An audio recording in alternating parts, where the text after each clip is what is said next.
पहले समझना ज़रूरी है कि ईरान एक देश नहीं बल्कि वेस्ट एशिया की जियोपॉलिटिक्स का पिवट पॉइंट है।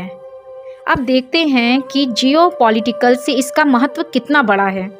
ईरान वेस्ट एशिया का एक बहुत ही स्ट्रैटेजिक देश है, खासकर स्ट्रेट ऑफ हॉर्मुज़ पर इसकी पकड़ की वजह से। अगर ईरान से शिप्स की मूवमेंट रोक दे तो ग्लोबल ऑयल और एनर्जी सप्लाई एक झटके में हिल सकती है।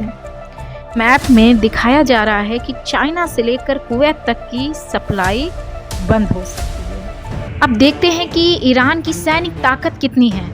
वेस्ट एशिया में टर्की पहले नंबर पर आता है, उसके बाद दूसरे नंबर पर ईरान आता है। कई ग्लोबल रिपोर्ट्स ईरान की असली मिलिट्री स्ट्रेंथ को अंडरएस्टिमेट करती है, क्योंकि ईरान अपनी ताकत IRGC रिवॉल्यूशन गार्ड्स और अपने नॉन स्टेट एलाइज के थ्रू प्रोजेक्ट करता है। गाजा वॉर ने ये क्लियर कर दिया कि ईरान सिर्फ बोलता नहीं, इरादा और कैपेबिलिटी दोनों रखता है। देखते हैं कि ईरान का डिफेंस बजट क्या था। 2023 में ईरान का डिफेंस स्पेंडिंग लगभग $43.8 बिलियन रहा। इस रीजन में मिलिट्री खर्च के मामले में ईरान सिर्फ सऊदी अरबिया से कुछ ही पीछे रहा है। प्रॉक्सी नेटवर्क देखें तो पिछले 30 सालों में ईरान ने हिजबुल्लाह लेबनान में और हूती यमन जैसे ग्रुप्स का स्ट्रॉन्ग नेटवर्क बनाया। इन्हें ड्रोन्स, मिसाइल्स और एडवांस मिलिट्री ट्रेनिंग प्रोवाइड की जाती थी। इससे पता चलता है कि ईरान पिछले 30 सालों में अब का ईरान कितना स्ट्रॉन्ग हो गया है, मिलिट्री पावर से कितना स्ट्रॉन्ग हो गया है। अब हम देखते हैं कि इंडिया के लिए ईरान क्यों ज़रूरी है।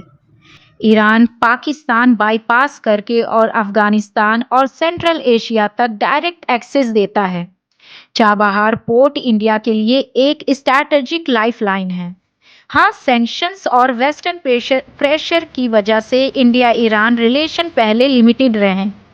ईरान की बदली हुई तस्वीर जो सऊदी ईरान पीस डील के बाद पूरे रीजन के इक्वेशन बदल गए हैं। ईरान अब आर्म्स ड्रोन्स का मेजर प्रोड्यूसर बन गया है और SCO, BRICS जैसे ग्लोबल प्लेटफॉर्म का हिस्सा बन चुका है।